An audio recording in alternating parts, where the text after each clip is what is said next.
am super excited to open this and try it out. So I have decided that I am going to do my nails. Can y'all see these nails? They look horrible. I need to cut them, file them. At least they're clean. From Yakira, I will tag the video where she does her own tutorial and tells us a little bit about herself and her business in the description box, and I'll put it in the card right above here. So unveiling what she sent. Oh. So yeah, it comes with the things that she said. I think that's just I think this is just like a sample, and the nail bed cleaning pads.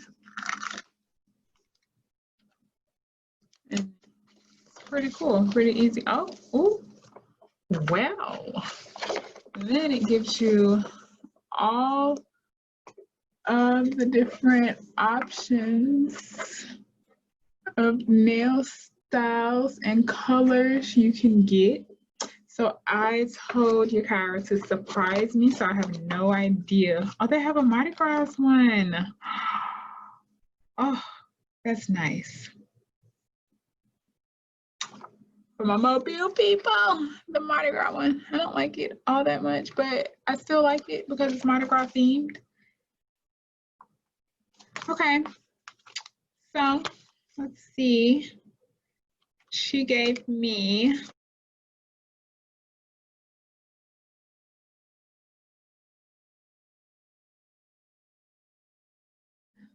so yes, this is what I got. I don't know the last time that I wore anything sparkly, so this shall be. Oh, wait a minute. Is this the Mardi Gras? Oh my goodness, I am too excited to have this Mardi Gras. Let me check it. I think this is the Mardi Gras. Oh, no, it's not. It's close though. Not sure which one this is, but it's okay. I like it. Has some hints of purple to it. So, okay. Maybe if I would have opened it up all the way, I wouldn't have the problems that I had. And they even have a quick tutorial with inside the packaging. So I need to cut or trim my nails down because they are way too long. And I think the story that I want to tell on this random Wednesday is how I got to graduate school. And you know, how I went about choosing my graduate school and my graduate program and all of that. And actually, well, I'll just even start with, because you know it's gonna take some time. So I'll even start with undergrad. I went to an HBCU, which is a historically Black college or university. And I got there, I say based off pure luck. I worked in the library in high school. So I was in the IB program in high school. And by the time my senior year came, I had taken all of the credits in the classes that I needed to take for the diploma that I was getting. And so they let me work in the library for my last block of the day. The college recruits, or recruiters, should I say, would come to the library and set up. And yes, I was applying to college because that's the thing that you do once you're graduating, right? Like, everyone applies to college. So I applied to the typical schools for my area. I did not apply to the University of Alabama, though. My family, though I don't get into like the football rivalry, my family were Auburn fans, and so I applied to Auburn. I applied to University of Maryville, which is in Tennessee. Actually, my family has history with the sister school. And so with that knowledge, I did apply to Maryville. They actually even gave me pretty much a full ride to come. And because I did not like the cold weather, and I said that I didn't want to go anywhere where it's cold, I gave that up. And but yeah, I got accepted to all the schools that I applied to though. And Dillard was actually one that I kind of applied to but kind of didn't. So the recruiter came to the library where I worked, and he was like, you know, if you give me your student ID, I'll go to the counselor's office, I'll get all of your information, and I will come back with a scholarship for you. So honestly, an HBCU wasn't even on my radar.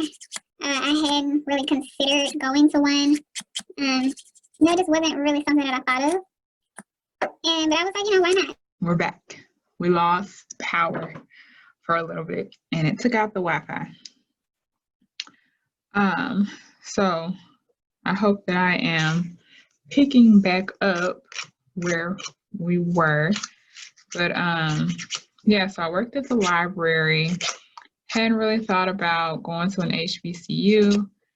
The recruiter from Dillard got my information, went to the counselor's office, and literally came back.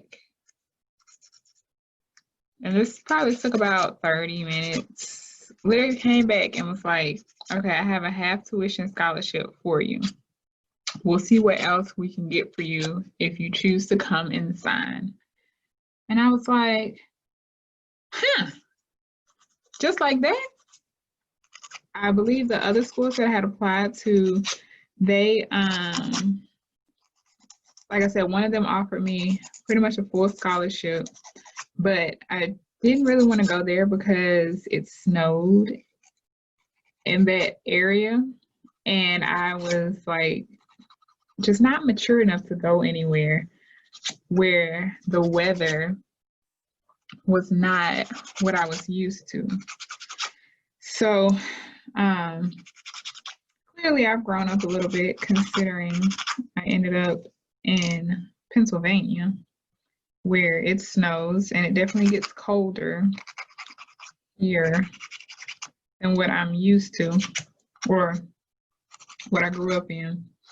But at that time, I was not there yet. And so I said no to the full ride and ended up going to Dillard, and then made my way through undergrad at Dillard.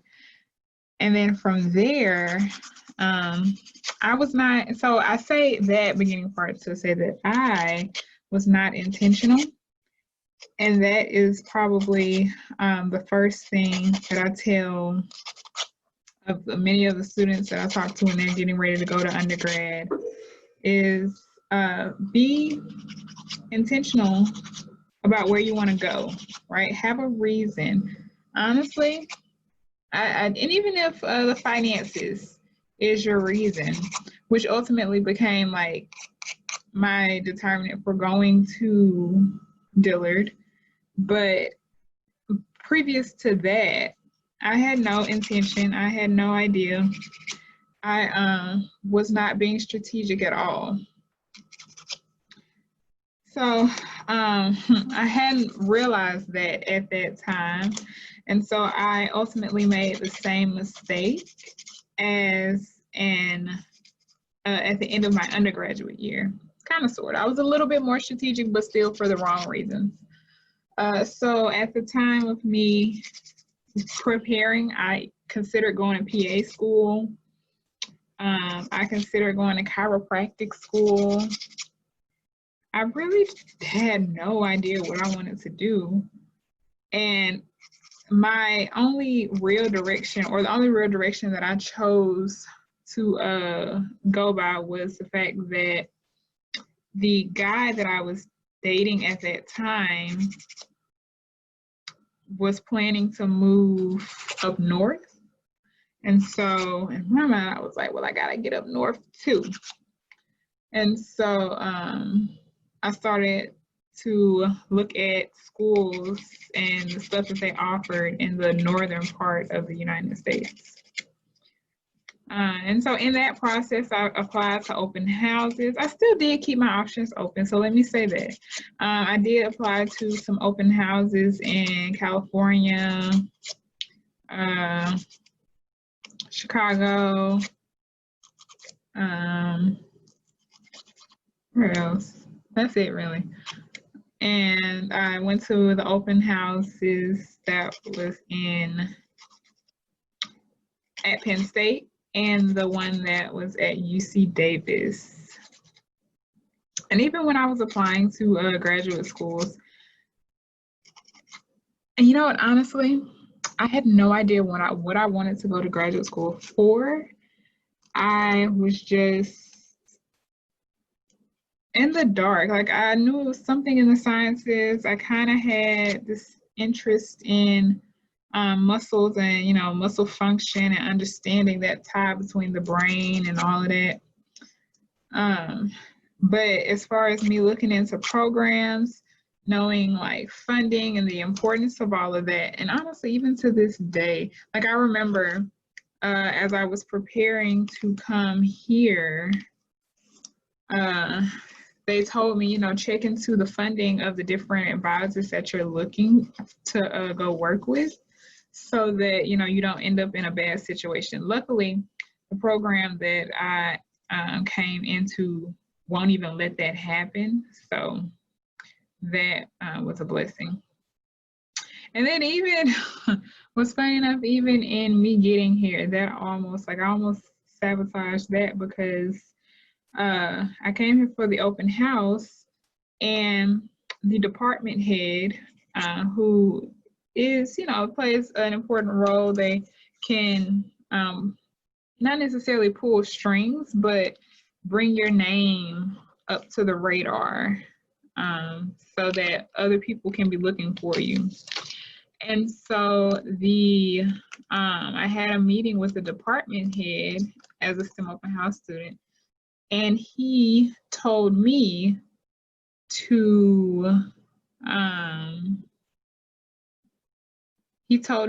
apply.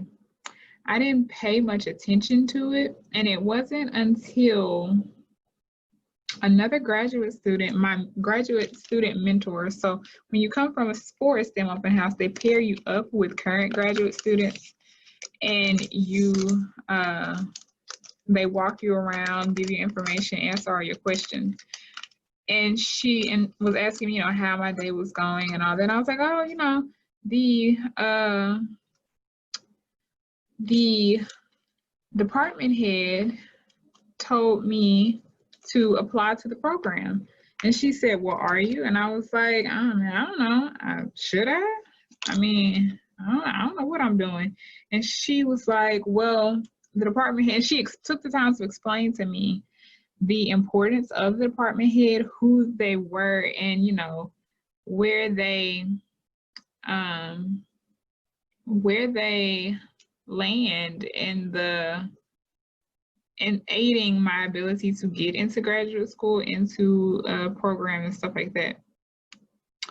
So I was like, oh, okay. Clearly I was a bit lost in that I had no idea that that's how that went. So, but yeah, so I did the open house, and I really did enjoy being here during that open house. Once again, like I said before, I had no real plans, no real thought put into me choosing to be here. It was really just me kind of going on a whim and just trying to figure it out. And so I ended up applying, and I got into the Penn State. And as I was saying though before, is that I really appreciated the environment that was here. It was a very collaborative environment. Like I could tell that it wasn't a competitive environment, and I wasn't going to have to worry about competing, because I'm not really big on competition and competing and such. And so it was really nice. I don't think that's going to fit on that now. And so it was really nice to see that at Penn State they valued interdisciplinary work, and they weren't a super competitive institution like I'd seen other places that I had viewed. No, and I don't think it's going to fit on that nail either. What about this one? Sorry, y'all. I'm trying to match up the nail, and it is just like not fitting on those previous two. I think it'll fit on this one. Yeah, looks like it'll fit on this one. But yeah, and so because I wasn't too fond of the competitive environment, I kind of X'd out those other two places. And so I ended up choosing to come to Penn State. And also the community here, the Black community here was very welcoming and opening to me and to me. And also there's a lot of Southern people here, and just made me feel more comfortable being here, which was nice. And so, yeah, so I applied to graduate school, and then I got here.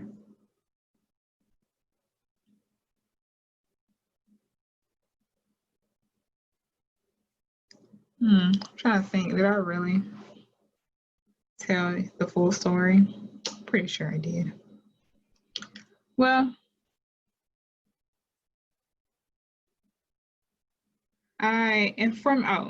so getting back to the point of me even going on this like long monologue thing that I have gone on is that I was not intentional about my graduate program.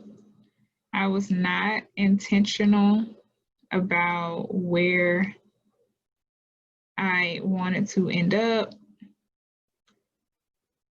and where I wanted to be, in which now I understand better, especially with talking to other people who were in my cohort, and also talking to other minority students. I found out like some of the things that other people cared about and other people took the time to figure out before they chose a school or a program. And so a couple of those things are the ranking of the institution. How much money does that school have? How much money does that program have? Will you have to worry about funding upon starting at that institution? Okay, got the two sparklets on. That was not as bad. But yeah, getting back to the topic of conversation, the second thing that I would say is don't make a choice. I mean, luckily for me, it did go in my favor, but I would never recommend anyone making a choice of graduate school, a graduate school location based off of a relationship, especially if you aren't getting married, or it's not like a for sure. Honestly though, I don't even know if, even if you were getting married, I don't know. I have a lot of friends and people in grad school that they and their spouse, longtime boyfriend, they didn't even live in the same place, and they made it work. So I guess it's all dependent upon your relationship and how you operate.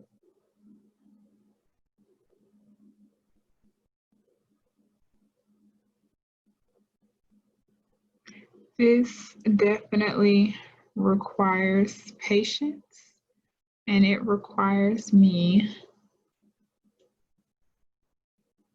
to have focus.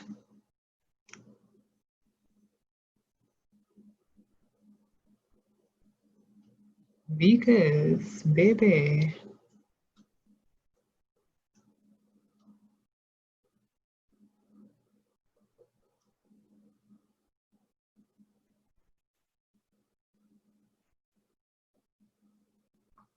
this right here is some real self-care if you can have the patience to do it.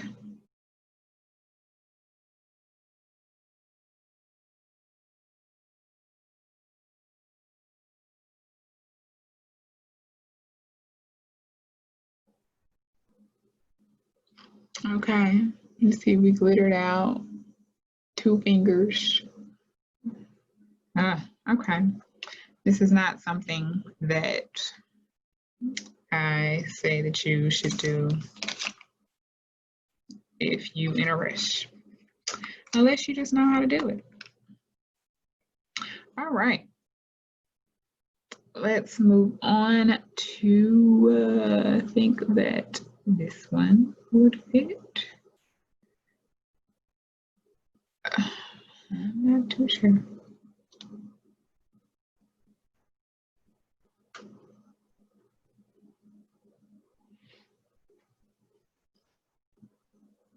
Or this one.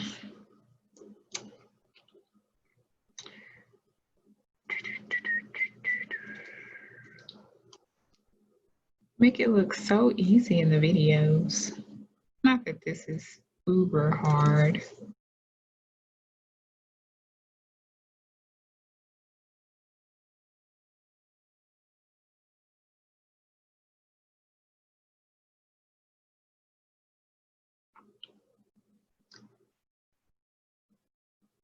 I believe it took Yakira like 15 minutes to do her nails. And I'm pretty sure I've been recording for more than 15 minutes at this point. But I'm almost done. Like I only have 2 more nails left to go. Oh, that is too big. My nails are not as big as what I think they are. That is the conclusion that I'm coming to. Making sure to stay away from the cuticle, as she heavily advised during her tutorial, which is why I keep picking it up at certain points. Honestly, I didn't even know like how this would feel. Like I was really iffy about that and all of this, because like I was in the tutorial that she did, I watched how like she would just tear it, and I just wondered like, is it really like that easy to tear? And it is. Like I don't know, I couldn't grasp the concept of nail polish, what is this? Nail polish strips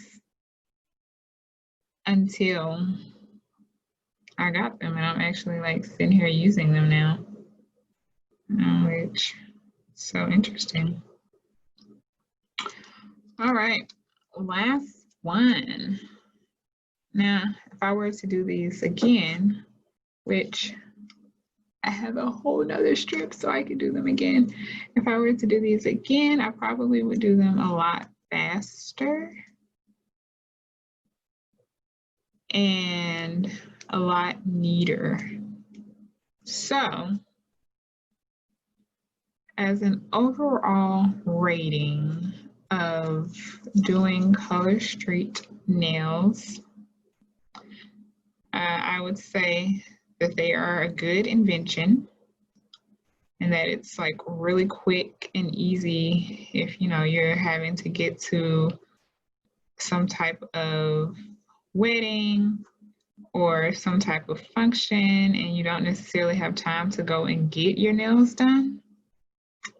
This is a perfect quick fix. And it probably takes about the same amount of time that it would take you to get up and drive to the nail salon, wait in line, and then have them do your nails versus paying, let's see, I think her prices are from $11 to $13. So I think the only thing that I would say is that if I was doing this again, I would fix the nails as I went instead of trying to wait until the end to pull off all the extra pieces. Though they do say you can just file the extra pieces back. What do y'all think? Did I do a good job? Oh wait, I see something that I missed. Let me pull that off.